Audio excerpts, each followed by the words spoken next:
Welcome everybody to the Electrify Now, the benefits of home electrification. Brian Stewart is going to be the speaker. He's a co-founder of the company called Electrify Now, which is actually not a company, I guess. It's a volunteer organization devoted to educating energy consumers and homeowners about the health and economic benefits of electrification and the role that all of us can play to accelerate the world to clean, renewable energy and a sustainable future. Brian has over 40 years of experience in product design, engineering, manufacturing, and sustainability, and held many leadership roles at Nike, including Vice President of Sustainable Innovation. And so please welcome Brian. Thank you. Wow, that's a really nice introduction. Thank you. Well, first of all, thank you all for being here. One thing I would add to that little intro is that when I retired from Nike about 5-6 years ago now, I've always been interested in what individuals like people like you and I can do to help fight climate change. And I was a sustainability officer at the company, so I had a good background in corporate sustainability, but I really had the time once I was retired to dive into it more from like what we can do. And I was kind of shocked when I learned about where climate pollution even comes from, and then I was also really excited when I started to learn about the solutions that are available to us that are right here today. And so that's what we'll be talking about. But one of the things that is really exciting about this story is that there's so many side benefits. You know, oftentimes we start this conversation from a climate change point of view, like people worried about the planet or what we're leaving to our children, etc. But there's so many benefits that can take advantage of right now today by doing these things that it's a great story to tell, I think, because there's no compromises really in terms of doing this. You can live in a healthier home, safer home, lower your energy bills while you are radically reducing your carbon emissions and also cleaning up the air in our community. So lots to talk about here. But I wanted to start here because I wouldn't have been able to show you such a simple picture as this when I was in charge of sustainable innovation at Nike, because I was focused on other things. But this is really the picture that is such a eye-opener once you get it. There are lots of problems in our world that we need to fix, you know, and recycling is an important part of that. Gardening, how we use our land, etc. But the real problem from a climate change standpoint, the reason why we are aware of it and why it's an issue is because of energy, because of burning fossil fuels for energy. This is the picture here in Oregon where, you know, about 1/3 of our carbon emissions come from burning coal and natural gas for electricity. Transportation is the biggest section and is growing all the time as we start to deal with these other ones. And by the way, it's our cars and small trucks that are a problem. It isn't really airplanes, although of course airplanes is part of the big picture, but airplanes is about 3% of the total carbon emissions that come from the transportation sector. It's mostly our cars. And then heating our buildings is one of the kind of invisible ones that maybe is the one that people understand the least. Because you can you drive by a power plant, you see the smoke coming out, you get that. You smell the car when you start it up, but your home is emitting air pollution and carbon pollution without you really thinking about it if you're burning natural gas. And in many cases, natural gas is worse than coal in terms of its overall impacts because so much of it leaks. And so we're starting to get this stuff from the gas industry that renewable natural gas is going to save us. We don't have to worry about it. We just keep burning gas in our fire pits and stuff and just keep going. And that's just not true. There's not near enough of it. It's way too expensive. But the good news is that renewable energy from wind and sun are now the lowest cost ways to create energy, and they're continuing to go down as these other things go up. So we have a lot of economic forces that are making this to happen besides just our consternation about climate. That's true of batteries and everything else. The other thing that's happening that is happening relatively slowly, so you don't really notice it, but if you look at appliances, the appliances that we own, electric devices are now massively more energy efficient than they were 30 years ago. That's not true for gas appliances. So for example, gas furnaces and gas water heaters there's minimum efficiency standards, and those standards have increased by 2% over the last 30 years. So essentially, a gas furnace today operates pretty much the same way it did 30 or 40 years ago. Heat pumps, which we'll be talking a lot about today, whether that's for space heating or air conditioning, or the heat pumps that are in our refrigerators, and now in our water heaters, they're in our cars. These things have gotten massively more energy efficient over the last couple of decades, and so at minimum, a heat pump is now required to be 30% more efficient than it was 30 years ago. A refrigerator, 150% more efficient. These are just the minimum standards. The ones you're actually going to buy is probably way more than this, but that's just an indicator of what's happening in the industry, these minimum standards. So because of that, because of this, our need to get off fossil fuels, the availability and affordability of renewable energy, you're starting to, in these massively efficient appliances that are run on electricity, you're starting to hear this concept about electrifying everything. It's more and more in the news. When my wife and I started Electrify Now, it seemed like nobody was talking about this, which is why we started this. But now, you're starting to see more articles in popular news culture about this. But it's really describing this sustainable future where we get all of our primary energy needs from the wind and the sun for electricity, for transportation, and for heating and cooling. And it comes with all these unbelievable side benefits: energy cost savings, cleaner air and clean water. All that leads to healthier people and a stronger economy. And you're talking about billions of dollars in terms of energy savings for the United States alone. I saw recently an article that said globally, just in 2022, the world saved $520 billion by the amount of renewable energy that we're already using. And that's saved fuel costs, essentially, $520 billion. So this is a real economic good thing, but of course it comes with some costs that we have to incur in the short term to get where we want to go, and we'll be talking about that. But the easiest way to understand how this is so powerful is to think about your own home. And by the way, our personal footprints as individuals, about 60% of that comes from the energy that we purchase. So think of it as your gas bill, your electric bill, and the gasoline that you buy to fill up your car. So 60% of your personal emissions come from those three sources. But if you look at the actual devices, it's the electricity that you consume. For an average home in Oregon, it's 3 to 6 tons of carbon emissions per year. For one car, it's 4 to 8 tons. About the same for a gas furnace. And a gas water heater, 1 to 3. And of course, this ranges because if you have a small house, it's going to be on the smaller side, or apartment maybe. And if you have a larger house with a lot of people living in it, it's going to be on the higher end. But these are the 4 largest sources of carbon emissions in our lives as normal, regular old people. When you look at renewable energy and electrification, when you combine these things, you can get renewable energy to your home today. We can do it. You can actually save money, and now your electricity is producing 0 tons of carbon. You can use that electricity to charge your car, because most people do. 80% of EV charging is done from home. So you charge your car, now you're driving it without creating any emissions. You can heat and cool your home with no emissions, and heat your water heater with all these new technologies, or relatively new technologies. And the dramatic thing is that for a typical home here in Oregon, you'd be looking at 15 to 30 tons of carbon emissions per year just from those sources, if you've got 2 cars, which is average. If you just electrified today and didn't do anything to the electricity, you just didn't change your source of electricity at all, it would slash your emissions in half. But if you do what we'll talk about to get renewable energy in your home, you can go to 0 tons. So now you've gone from 15 to 30 to 0, and you've gone from roughly $8,000 a year, which is average for a home with 2 cars and water heaters and furnaces and all that kind of stuff. $8,000 a year for energy costs, down to $3,500. So yes, there are these upfront costs that are kind of that can be scary to look at.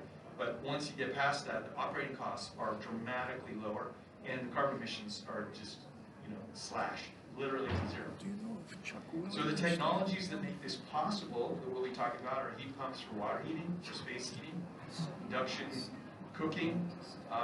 You can even get electric fireplace inserts and heat pump dryers. We won't talk about that as much today.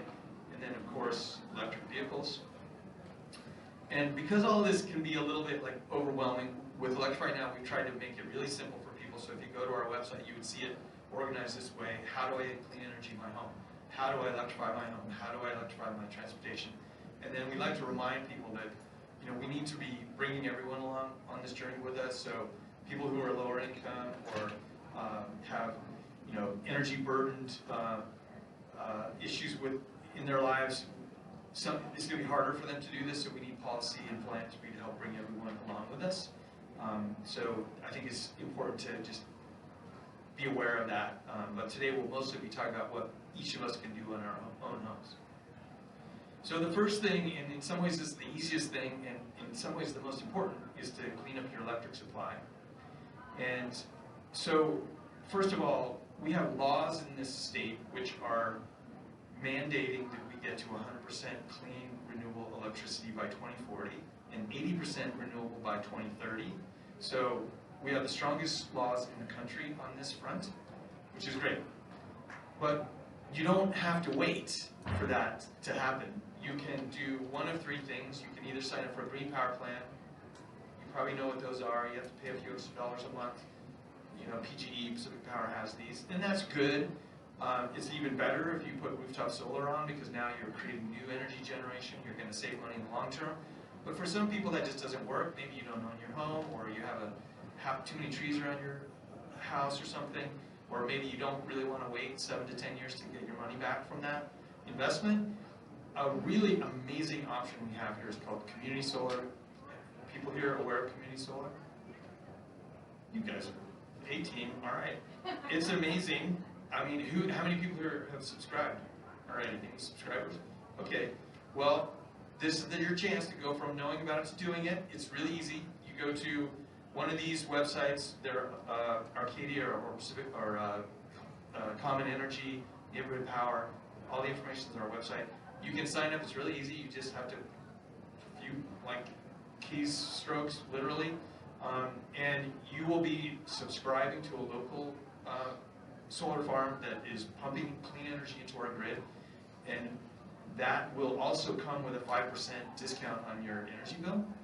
And if you are an income qualified household, it can be as much as 40% discount on electricity and 100% renewable.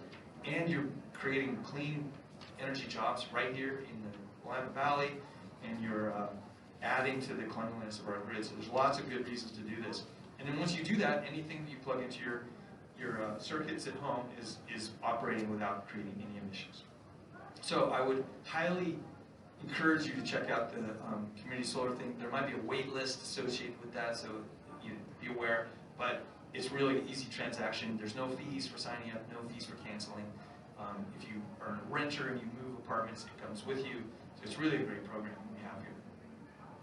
All right, for electrifying our home, this is where it gets a little bit more complicated, and this is where you don't need to understand how heat pumps work, but they are unbelievably cool devices, and they essentially move heat from one place to another rather than creating heat. So your refrigerator is a heat pump, and we're very familiar with those. And you might not even know this, but the way that it's working is it's moving heat from inside your refrigerator, which is kind of think of it as an insulated box. It moves heat into your kitchen. So your kitchen is getting slightly warmer and is getting massively cooler inside this small space inside your refrigerator. And it's efficient because it's just got a little pumps and fans and motors that are moving fluids back and forth. And again, you don't need to know the physics of it, but it's spectacular how these devices can really efficiently kind of harvest heat from one place and move it somewhere else. So the easiest translation of that concept of your refrigerator to the things that we're going to talk about today is your as a heat pump water heater, which essentially is exactly the reverse of a refrigerator. It's, instead of cooling the inside space, it's heating the inside space. So it's basically harvesting some energy, some heat from the space that it's in. So that if it's in a garage or a basement or a utility room, that room's going to get a little bit cooler, but it's going to concentrate that heat into the water in the tank and give you endless amounts of hot water, just like you are used to. But the thing that's really exciting about it is it's like it blows everything away in terms of efficiency and cost reduction. So Electric storage is about $450 a year to operate. Here in Oregon, if you use regular amount of water, a lot of us don't use that much, but that's what the U.S. government says. Gas storage is a little bit cheaper, $430. Tankless is a little bit better than that, but look at this, $110 a year to operate an electric heat pump water heater. And so it's, what is that, a third to a quarter of the cost and half the carbon emissions or less.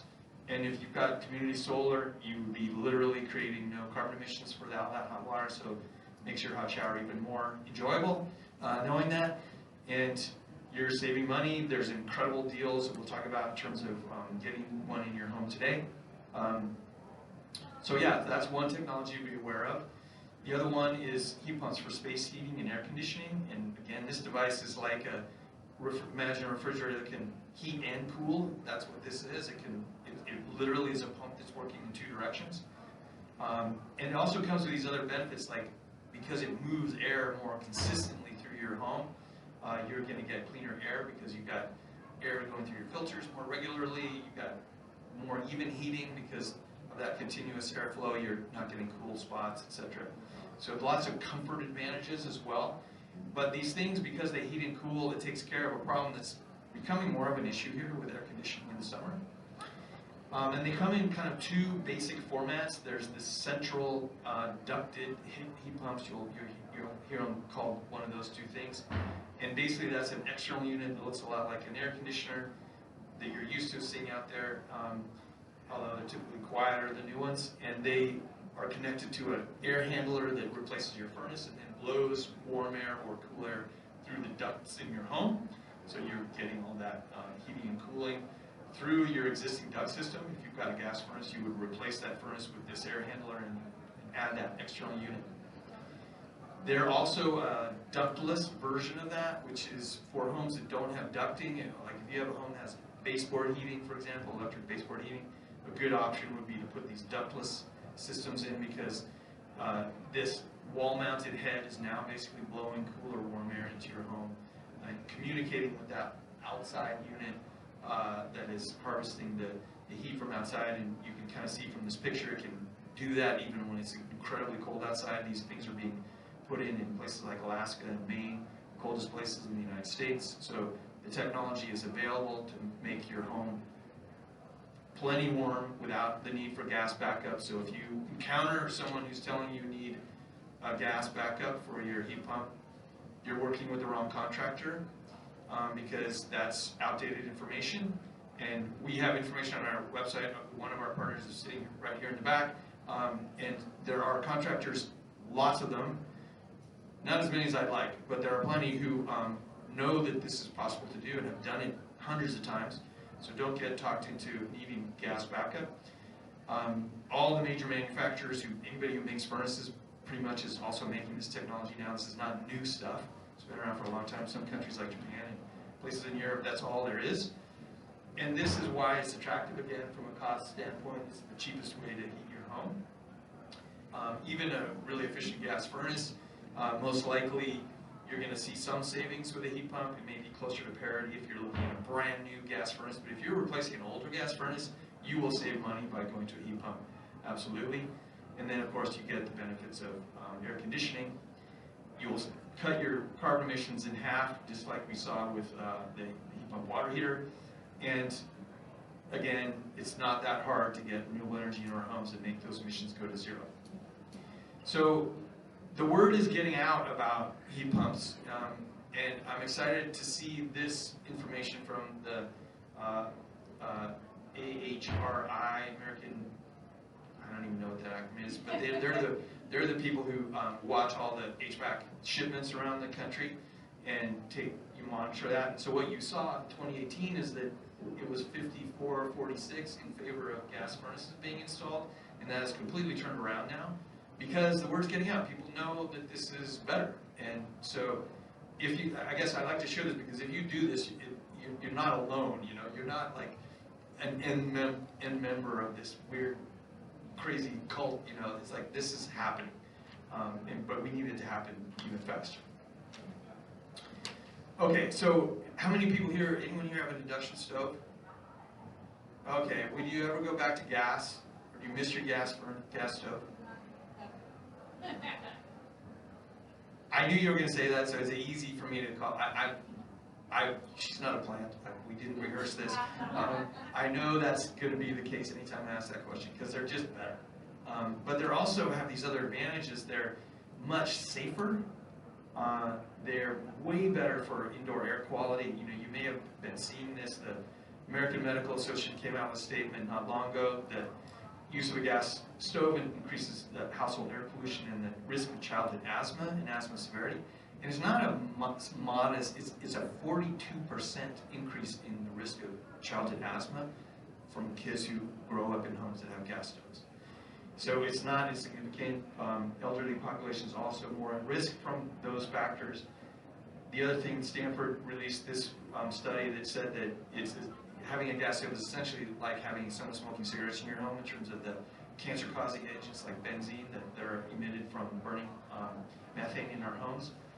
And there's no indoor air pollution regulations or standards or laws. So you can do whatever you want. But if you were doing this outside, the air quality that you're likely to have in the time it takes you to fry an egg would be illegal if you were doing that outside. And that's how bad these things are. So it's not a little bit of a bad thing, it's very nasty what we're doing when we burn gas in our homes. And then of course, you know, there's the #1 cause of fires in the United States is cooking, and the #1 cause of fire-related injuries is cooking. And it's almost impossible to have a cooking fire with an induction stove. There's nothing burning. There's no surfaces that get really hot the way even an electric resistance stove does. The only thing that gets hot is the food in the pan to some degree. So way safer. I can't even tell you how many dish rags I set on fire with my gas stove. Impossible to do with induction. And none of those indoor air quality issues that we talked about, because there's no combustion, so there's no nitrous oxides or carbon monoxide. They'll boil water twice as fast, literally, than even a big beefy gas burner.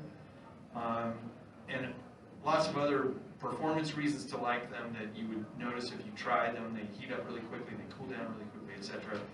There's many more options now than there were just a few years ago, and they range in price from, you know, modest. They tend to be more expensive than your low cost electric or gas stoves, but you know, they come in all sorts of sizes up to the really fancy ones that some people like to have in their kind of like industrial type kitchens. I highly recommend, if you're interested in this, to get an induction hot plate and try it for yourself. They're relatively cheap, under $100. You can get them as low as $60, and just try it, see what it's like. You will notice these little ones tend to be a little noisy, and the bigger ones aren't as noisy like that, but you will still get the same experience of what it's like to cook with. It's also a great thing to do if you've got a gas stove now and you're not ready to switch out and you just want to use it less. You can put one of these on your counter and use this instead of your gas range, and you'll save a lot of indoor air quality. Okay, the last thing I wanted to talk about was electric vehicles, and I think most people get it that these things, you probably heard that they're better. You have friends. How many people here have an electric car? All right, so you guys, again, you guys are on it.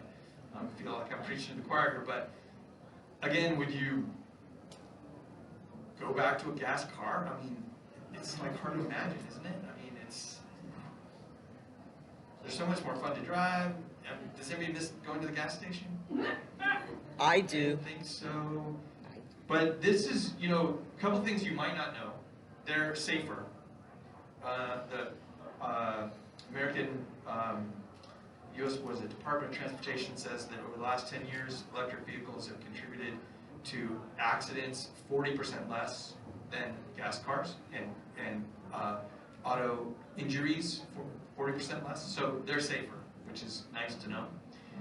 But the other thing is that you might have got a sense of this if you've owned one, but this is why the auto industry just can't ignore this as a technology, because they're so much more energy efficient, so more miles for the dollar. I love this comparison. This is the Hyundai Kona and the Hyundai Kona EV. It's the exact same car. It comes in 2 versions. And the little EV gets pretty decent mileage for $10 of electricity here in Oregon. Gas in Oregon, you can go 70 miles. But the same car with $10 of electricity goes 6 times as far, or 5 times as far. And that's pretty compelling. So the shipping industry is interested in this for that reason, probably more than anything else. and that reduces your carbon emissions dramatically. This is what you would typically see, less than half the emissions, and of course if you're recharging your car with electric clean energy from your home, it'll be zero. This is the other thing that a lot of people don't appreciate, is that the sticker price looks really expensive up front, but when you put in the discounts that are available from the state and from the federal government now, it gets close to parity or even a little bit less. But the real saving comes from using it because of what I just showed you about those miles per dollar.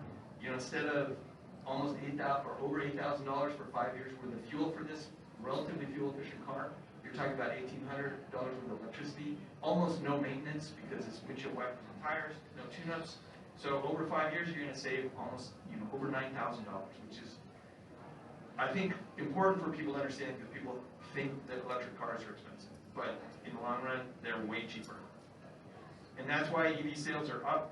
Last year they were 8% of total U.S. auto sales here in Oregon. They were 17%. So nearly 1 in 5 cars is an EV here. In Multnomah County, it's even higher than that. There's lots of great incentives for all these things. There's information on our website about that. Between local incentives that are available either sometimes right through Electrify Now, because some of our contractors that we work with will offer you a modest discount for working with them because we send them a lot of business. Between that and the state rebates and incentives and the federal ones, you can save up to $3,000 on a heat pump water heater, $4,000 for a heat pump. Between an EV and an EV charger, you can get $11,500 for automobile, and then there's money for these other things as well. So it's a good time to be thinking about this because there's so many good incentives available, and there's a lot more information than there used to be. Our website, like I said, is organized in this way, and if you're interested in any one of these things, you could go to our Take Action page and click on Switch to Induction Stove, for example, and it'll give you all sorts of information. Or if you're interested in an electric fireplace installer, for example, it'll tell you how to do that. So really our reason for existing is to try to make it easier for people like you to do this, to understand why it's a good thing, and then to give you good resources to make it as easy as possible. We've got planning guides and other tools that can help if you're interested in that. So the last thought I would leave you with is that I think the spirit of this gathering today is around the power of individual action. All of us have a role to play. We can all do things. And I love that. And the fact that you're here means that you're inclined to do that, which is spectacular. I would also like to layer on top of that this idea of systems change, because a lot of us grew up with this idea that it almost like we had to feel guilty about the world being in a bad place because we were using too many resources, or we were, I don't know, had our thermostat turned too high, and so a lot of the early environmental work was about using less, conserving, etc. And those are all good principles, but that is not enough to solve the problems, because the problem is not you. The problem is the systems that we rely on for energy, the systems we rely on for food. Those are the systems that have to change. It's not you. You don't have to change. Yes, you can do things more responsibly, but the problem is our system. So when you do these things that we've talked about, sign up for renewable energy, get an EV, put heat pumps in your home, you're changing our energy systems, because your car is part of the energy system. Your furnace is connected to just imagine you had all these gas pipes go all the way across the country, eventually to a hole in the ground, pumping this stuff out. Your gas furnace is part of the system. So when you do these things, you're taking a responsibility for your piece of the system that has to change. We have to do these things if we're going to get where we want to go and leave the world in a place that's habitable. So it's way better to change your part of your energy system in addition to maybe turning the thermostat down a little bit, or whatever you feel is right for you in terms of using less, because that's always good. But when you combine the two, it's super powerful. So, thank you.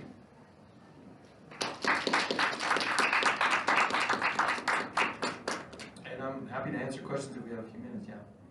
I just wanted to say, because I am an EV owner, and I'm not driving it now because there was an issue with the dealership, that there are two things I would suggest. If you're going to buy an older EV, especially if it's a Kia or a Hyundai, make sure that you take somebody with you who knows the questions to ask, because advertised range it's not what it's supposed to be, and dealerships don't know what they're doing, and they take advantage of people because they think they're ignorant and blah blah blah blah blah. So make sure you take somebody with you. Make sure you have them run every kind of test you need to have them run with the state of health. Make sure that you are aware of infrastructure, because I know that's a big piece right now. That there's not enough working infrastructure. People are vandalizing, or people are parking in spaces where they don't need to charge. So it's infrastructure, it's making sure that you're getting the correct thing from the dealership.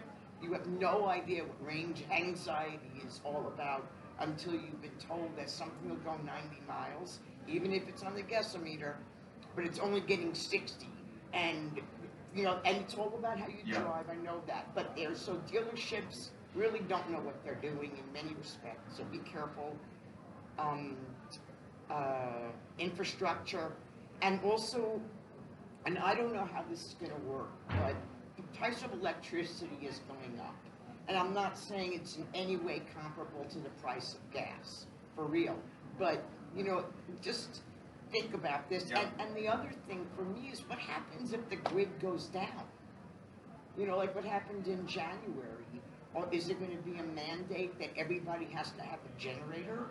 By the way, I'm not being adversarial. I'm really curious. I want to do the best I can, but I have people who were out, older women, older people like myself, 5 days, no electricity, no hot water. They weren't prepared, generator-wise. So if this is the aim, then what kind of infrastructure do we need to put into effect to make it so that people don't suffer? So those are good questions. One thing, a gas furnace, it has an electric ignition. So the only thing that worked in my house with no power is a gas stove. So the fire doesn't work either. And now that my home phone, I have a landline that used to be, I could use it. It's like, no, because now it's got whatever the cable file and stuff, I can't use it either. So I think we're kind of like hooked up to the very power stuff. Yeah. No, it's true. I think there's this idea that having two systems out there is somehow better than one. First of all, like you say, the gas system, yes, your stove works, which is nice, but most other things aren't going to work. So there's that. But the other thing is that we have an aging gas infrastructure system, and we have an aging electric system. So my simple way of looking at it is we need one system that works. And so I think we're wasting a lot of money by investing in a gas system that we know is going to be gone in 50 years, if not sooner.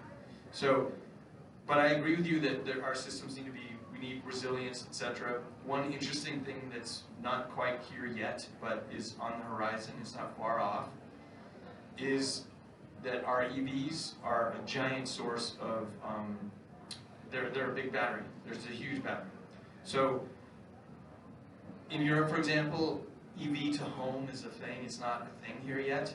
But what that means is that you could, you're charging your EV from your home, and then when the power goes out, you're charging your home from your EV, literally.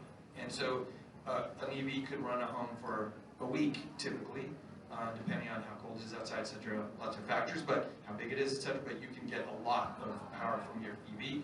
And I think of that as a way better solution than spending a lot of money on solar panel with storage. I mean, I'm a fan, but you get even more battery with your EV, and you're driving your car. It's not just sitting there, Right. waiting for a power. And outage. it's regenerative, Yes. theoretically. So, and the other thing that's nice is that, if the power outage is, 10 days, you can drive your car. There's going to be somewhere nearby where the grid is working, and you can recharge your car and come back for, So there's lots of, that is the solution I think that's going to solve a lot of the problems that have been raised here today.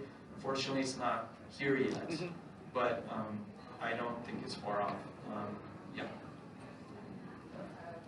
We have two EVs, and I just wanted to mention that we tell people you can't get any rebates for buying a used EV. If you buy a new EV, you don't get anything for buying a used EV. Because I had one of those too, and we bought two new. And then the other thing is. I think the Oregon rebate is, It's for used. I believe so. We bought our used one in California. Okay. Yeah. But a new one, Yeah. but the first one we bought, I was thinking of it, and I did get a $7,500 tax rebate. The second one we bought was $75,000 because of the income. Yeah. It was less than that. I can't pretend I'm getting $75,000 back. Right. Because it might be less than that if you're tax bracket. Yes. So it depends. You have to let people know that. They can't go, oh, I'm going to get $11,000. They may not get that much. Correct. But there's also a They may get more than that though too if they're in just the right place because but anyway, I didn't mean to interrupt you. Go ahead. That's okay, but the other thing is that I was surprised by my tax position about the EV last year was that we actually got some kind of tax, other tax break, not for buying it, but for owning electric vehicles. Like 1,500 without two electric vehicles. So that was That's pretty interesting. cool. The other thing that I want to make sure people know that you need to mention is that here in Oregon, you can get almost all of the cost of installing a level 2 charger in your house. The purchase of it and the installation costs you can get back up to like $2,000 or something for the installation. Yeah. We had put in a level 2 charger when we moved here, and it almost completely got paid for. That's It's pretty great. cool. Yeah. So that's important to know too, that Yeah. when you can go over, you're gonna have to pay all this money, you gotta put down. Yeah. I have a quick question. Yeah. Why is induction better than an electric, regular electric? So I just want to interrupt just Yeah. 1 minute because we've got another speaker supposed to be here.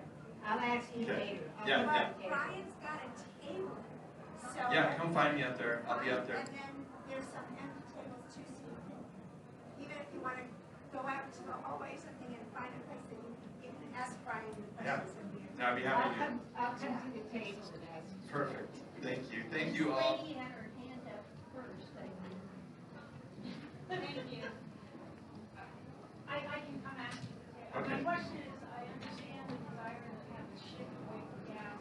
We already have lots of gas in house and the mitigation strategy in terms of taking pollution. How much cost? Okay. Yeah. Thank you. Short answer is no, but I will. All right. So we just mentioned that. Did Michael do a speak? Thank you.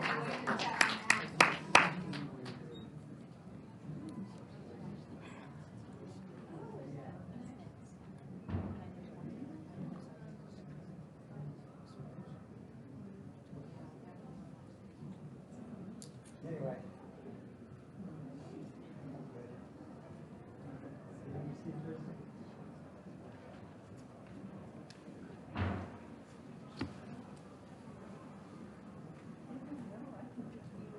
Yeah. Okay. I mean, I didn't mean it. Let's go this way. I've got two things. What's on there? Thank you all for hanging out for the fatigue. One day plan this break. That would have been lost. And well, you're welcome to stay and watch it. Oh, yeah, I'll stay. I'm curious. Yes. Right here. Once the system, okay. So my pleasure. And listen, I know that you're Wait a second.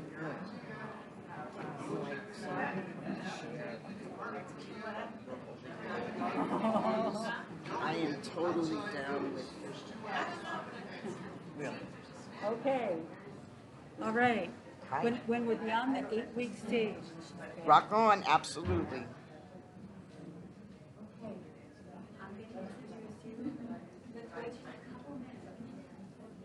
Yes.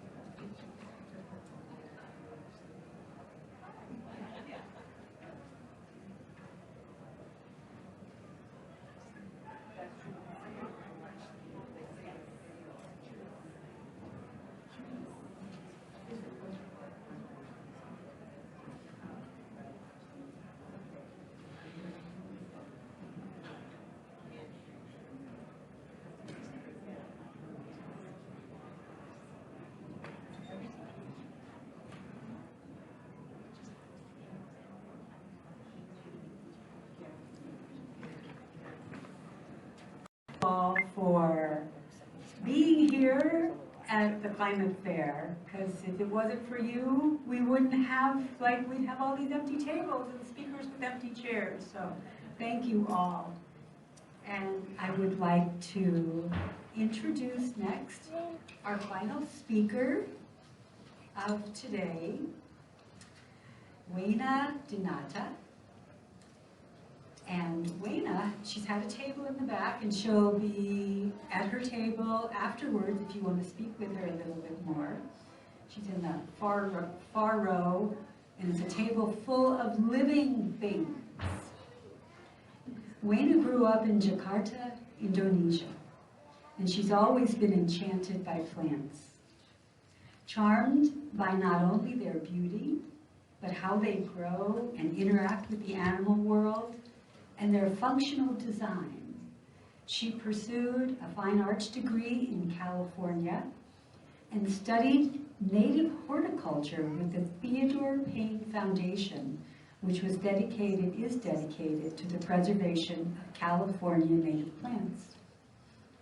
After turning her yard into an educational inspiration of an ecosystem oasis in an urban environment, she moved to Portland. And here she continues to integrate her passion for plants and native pollinator gardening.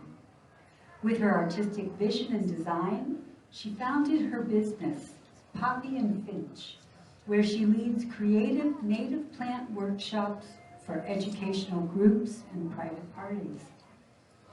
Wayna understands the fragility of our earth and how we are all needed to think globally and plant locally, to contribute to helping sustain the biodiversity that is under grave threat in our time.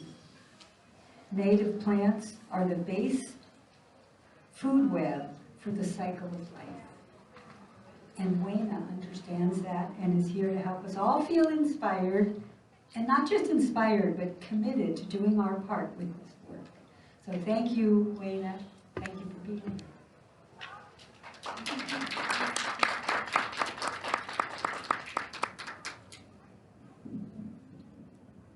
Thank you, Harriet, for amazing introduction. I felt like, that's it, I'm done. Everyone did, yes. But before I start my talk, I would like to, as a person who works for native plants, I would like to do a short land acknowledgement. We acknowledge this land is indigenous, and we pledge to respect, restore, and regenerate its earth, water, and ecosystem in their honor. Present day Portland is located on the traditional village sites of the Multnomah, Wasco, Cowlitz, Cathlamet, Clackamas, banks of Chinook, Tualatin Kalapuya, Molalla, and many other tribes who made their homes along the Columbia and Willamette rivers. Okay, Thank you, everyone, for being here and for Climate Action Fair team to having me here. So my name is Wayna Dinata, and thank you so much for being here. I know it's a Sunday afternoon, it's toward the end of the day, but as the last speaker of today's event, I hope to give you a lasting impact for you to go home with, feeling deeply connected with our Mother Earth and empowered to take action in becoming the steward for our habitat in the urban landscape from our own outdoor space. With that said, I would like to share the journey of how I met and fell in love with native plants, with our beautiful native plants, their purpose, and also the 3 biggest lessons why working with native plants have been so healing for me. So before we dig in, there's going to be a lot of planting, puns. Can't help it. Before we dig in, I want to ask you what your idea of a garden is. Do you think about those conventional, perfect gardens in sunset magazines with a manicured lawn and ornamental plants in perfect order? Or a garden that's a bit messy, but filled with beneficial insects, butterflies, bees, birds, and other beneficial critters? Well, if you can guess, my garden is the latter. I transformed my small, sterile, sunset-looking magazine with lawn into an educational habitat haven in Northeast Portland, planted for wildlife. So when I feel blue or bored, I just walk right outside and I feel like I'm in nature. I always find something interesting happening in my garden, and it brings me so much joy and inspiration afterward. However, more than half of my life, I wanted that sunset magazine garden, but because I didn't know any better. So this excerpt from Doug Tallamy, an American entomologist, ecologist, and conservationist, explains why. He said, "We were taught from childhood that plants are decorations, and our landscapes are for beauty. They are an outlet for expressing our artistic talents and oasis for having fun and relaxing in. And whether we like it or not, the way we landscape our properties is taken by our neighbors as a statement of our wealth, our social status, and our willingness to follow cultural norms. But no one has taught me, that we have forced the plants and animals that evolved in North America, our nation's biodiversity, to depend more and more on human-dominated landscapes for their continued existence. We have always thought that biodiversity was happy somewhere out there, in nature, in our local woodlot, or perhaps our state and national parks. We have heard little about the rate at which species are disappearing from our neighborhoods, towns, counties, and states. Even worse, we have never been taught that how vital biodiversity is for our own well-being. So what kind of plants is he talking about when he mentioned about biodiversity?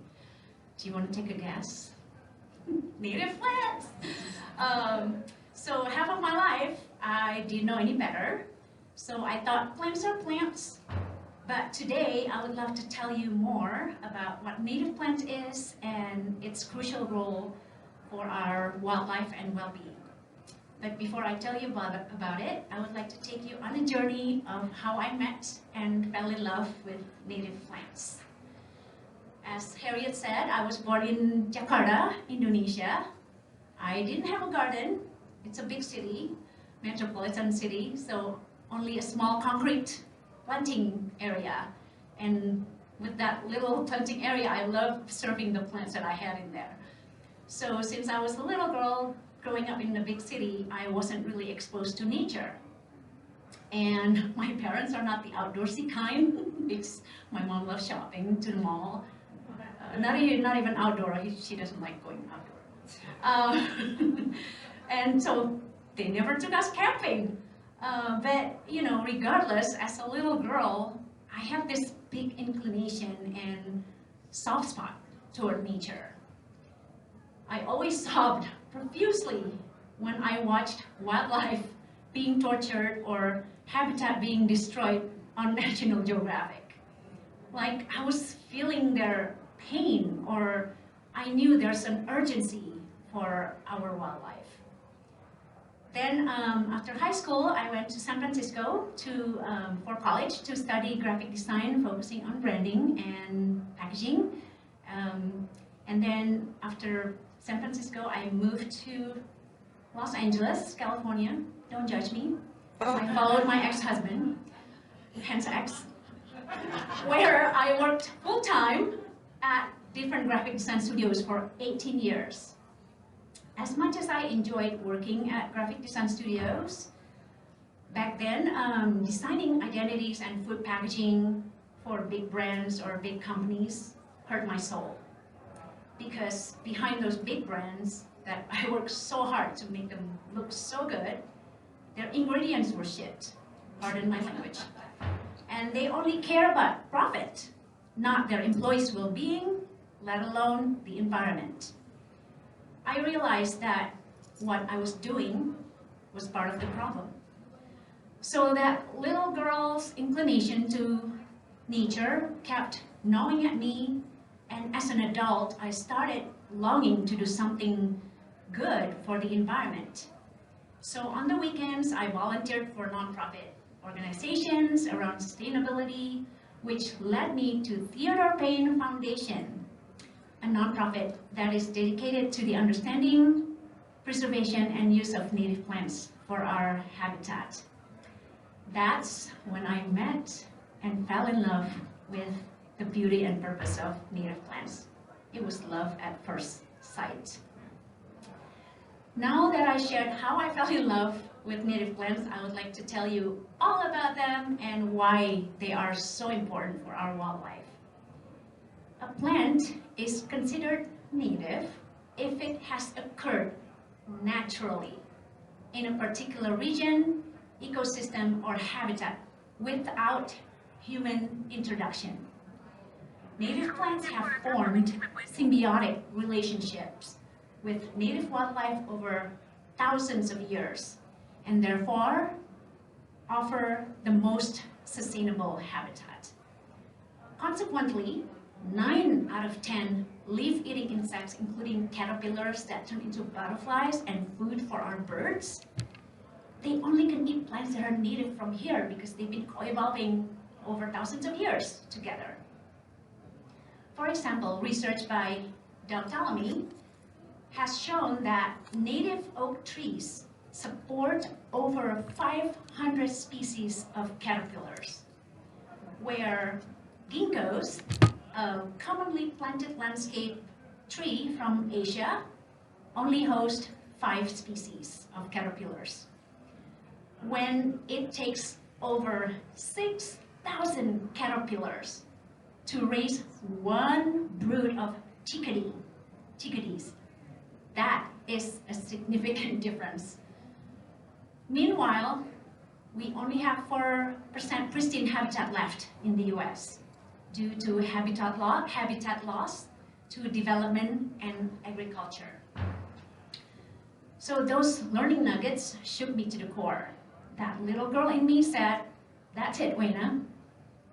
If you love wildlife, want to help them survive in this tough environment, you need to spread the words about native plants.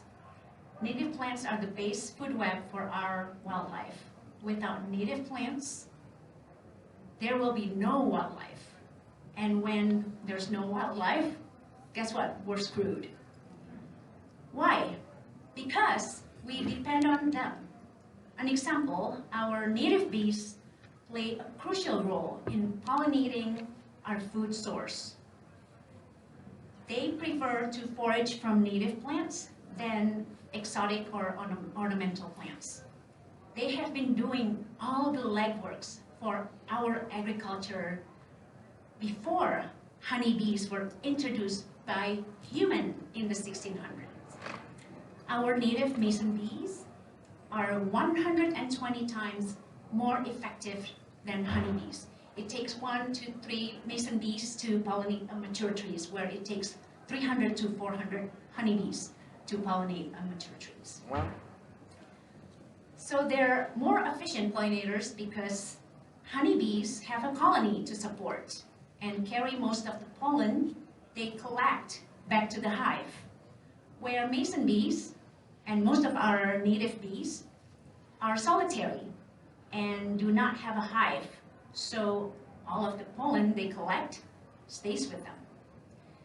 So, you know, a lot of people are like me. They want to do good for the environment from their garden, but just didn't know about all this. I didn't know about it until like, a lot of years ago. So that gave me a purpose, and that's when I became a fierce native plant fairy, heart-centered entrepreneur, and educational speaker committed to share that knowledge with you all, with the world, to help our wildlife, especially in the urban landscape. So I studied and took more classes about native plants and sustainability, and re-landscaped my garden in LA into an educational habitat haven. I was so proud of it because it was part of an interview with Jet Kim from OPB for the program Here and Now. And back then I also had a crush on him, so I was like, don't say anything stupid. You can read about it more on my website. Meanwhile, working with native plants has been so healing for me on a deeper level. It made me look at my relationship with Mother Earth and my inner landscape. I believe that we are all innately connected to nature, and we can live our life using nature's wisdom to guide us. There's a parallel journey between nature and our life. So the 3 biggest lessons I learned from working with native plants are honor, mess is necessary, and acceptance that leads to purpose. First up, honor. In this day and age, we are so disconnected with nature. Humans are so reactive and controlling toward nature. We can learn from the indigenous community on how to coexist with nature. They work with nature, not over nature. There's a sense of mutual respect and honor with each other. They recognize the significance, importance, and sacredness of their land and the ecosystem around them. We can learn from the indigenous community on how to honor and become the steward of our natural landscape. We are part of nature and our own inner landscape of self. When we honor ourselves, we recognize our own significance, history, and sacredness of our values, purpose, and beliefs. So in return, we can honor each other, our natural landscape, and show up authentically for our community. We belong to the earth no matter where we live. Wouldn't we want to honor the land that we belong to?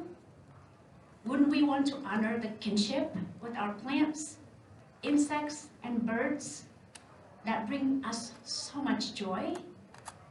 Nature has been so generous and unconditional to us.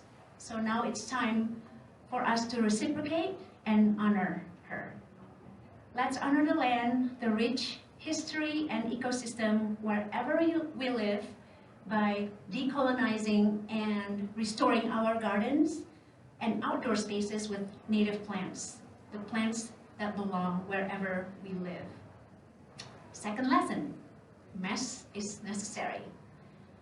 Our gardening world has been heavily influenced by the European aesthetic and mindset in which our garden is supposed to look perfect and manicured all the time. aesthetic over ecology. Working with native plants is teaching me to garden from an ecological standpoint, which trying to mimic their natural habitat.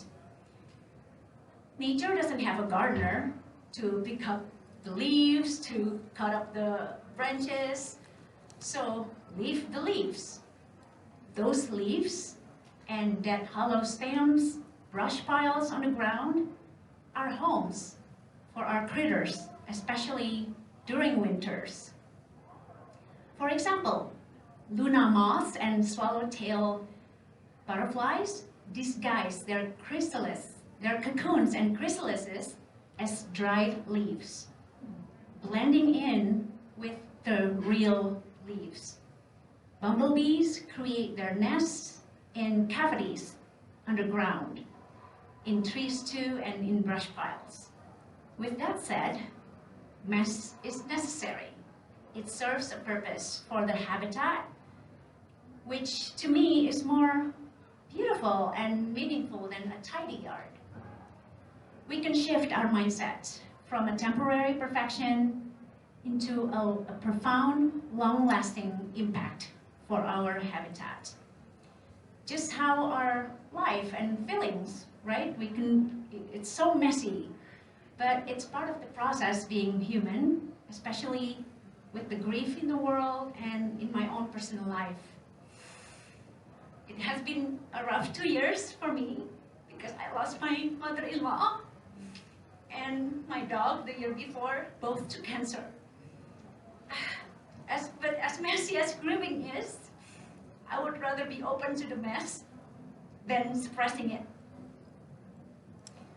I know the mess serves me a deeper purpose and healing. It makes me reevaluate my values on how and with whom I want to spend the rest of my life. So it's like dead leaves on the ground. I learned to embrace the mess and trust where the mess is taking me. So mess is necessary. Last but not least, acceptance that leads to purpose. This is the most important lesson that I received from working with native plants as my teacher. Native plants taught me to accept where they're from and their purpose for our wildlife and well-being. Working with native plants teaches me a deeper inner acceptance and understanding of who I really am, where I came from, including my family of origin wounds and the not so straight journey to find my purpose, to start my business. From acceptance, it helps me to learn how to love who I am deeply and unconditionally, which makes it possible for me to show up and serve my community and environment authentically.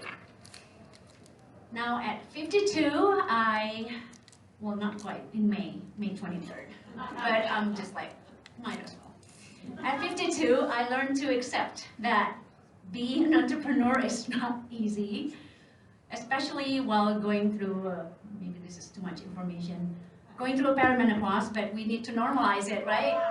Yes. It's real.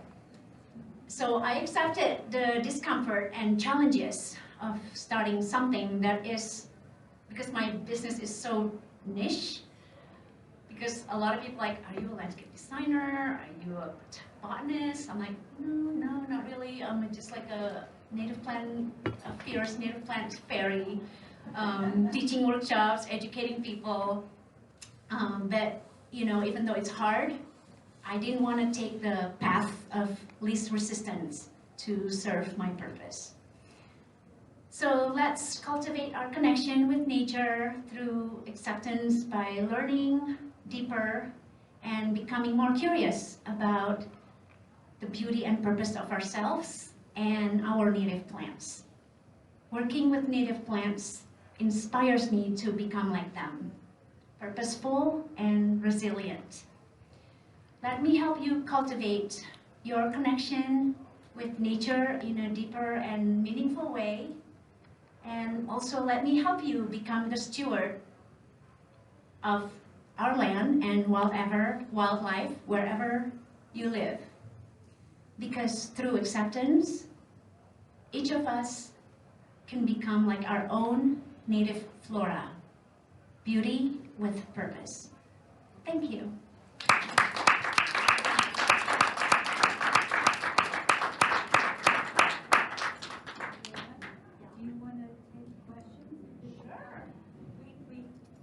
Yes. I'm all for it, and I really, being a homeowner who's not a gardener, and having to, the thing is that growing native plants or letting things happen as they will, somebody calls the city, and the city gives you a fine or asks you, and I'm not talking about things that overhang. I mean, the neighborhoods themselves have been kind of trained to accept a certain aesthetic. So unless you're going the route of the backyard habitat where you've got all these signs all over the place so people leave you alone, it's hard to let things happen naturally.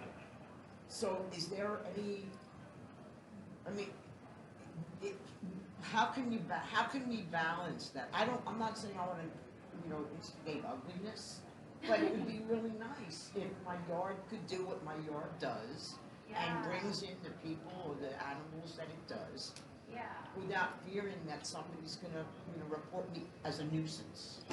Which I look like a homehead. Yeah, that's a great question.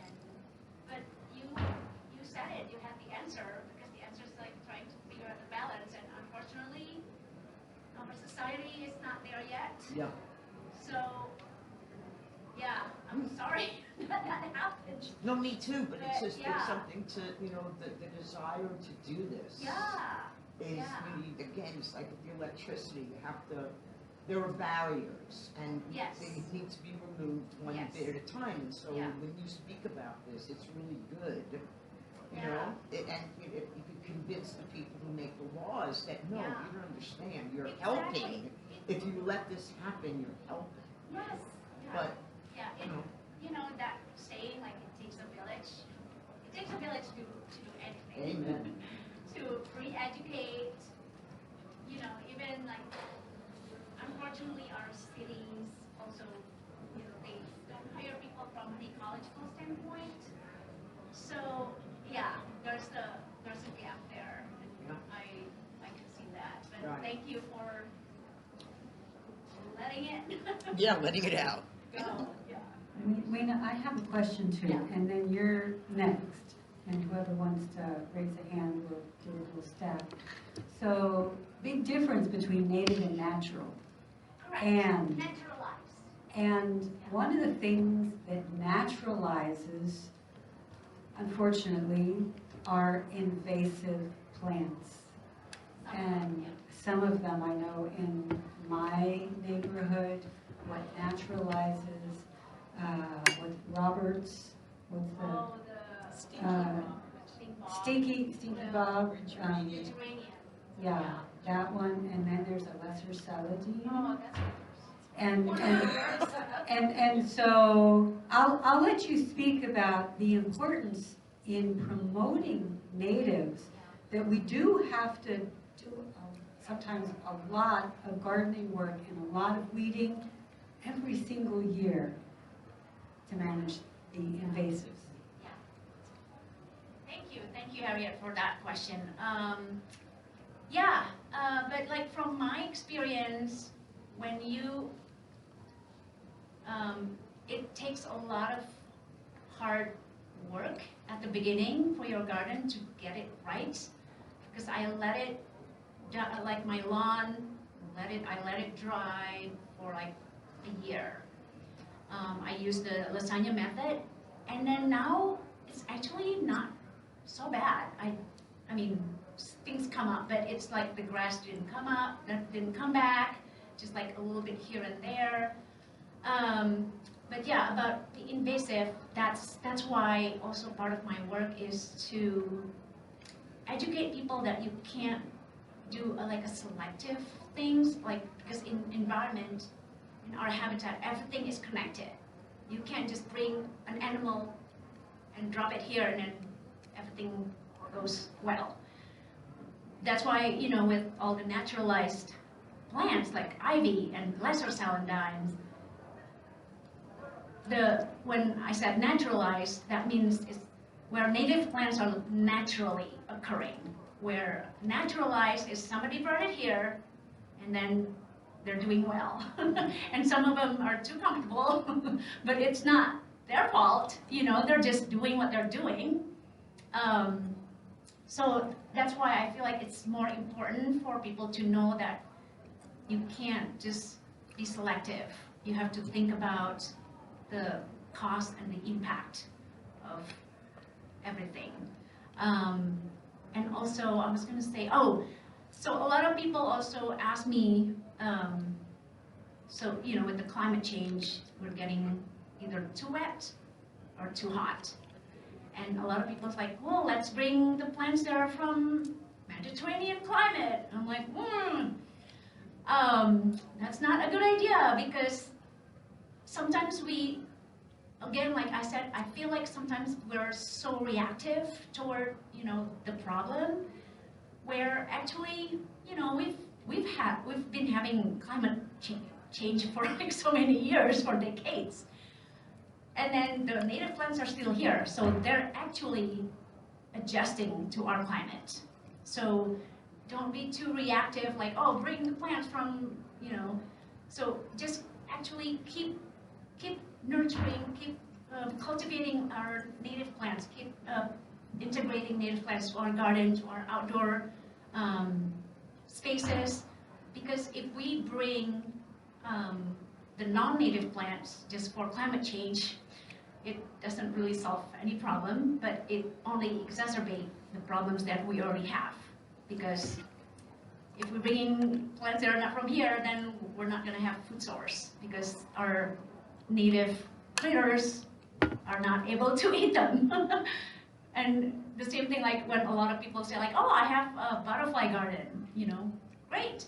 But most of them are not native flowers. They're only providing the nectar for adult butterflies. So if you have neighbors, you just, it takes a lot of education, but if you just kind of like mention, like, hey, do you know that if you want to really help butterflies, plant native plants, because we need the caterpillars, not the adult butterflies. We need the caterpillars, and the caterpillars can only eat plants that are native from here, the leaves. So, yeah. And that was exactly my question. So we're seeing a shift because of climate change in the native.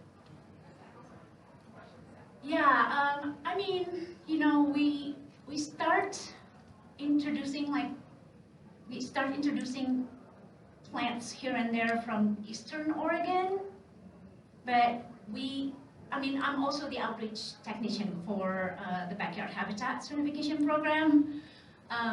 So we always tell people, like, let's just keep at it, keep focusing on the plants that, you know, more micro-region, and then just supplement it with Eastern Oregon, or if you love your peonies or your dahlias, go at it. But I always tell people with their garden, just like switch the ratio to like more natives to support your ornamental plants, because actually they are actually helping your ornamental plants because they're attracting all the beneficial insects. So, yeah.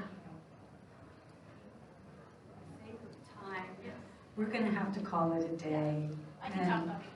Thank you so much. And it sounds like Wayna can talk more about native plants either here or her booth, but the climate fair will be wrapping up probably in about 10 minutes. So thank you all again. And I want to thank our interpreters for being here and making this available to those people who are hearing impaired. Yeah, thank you.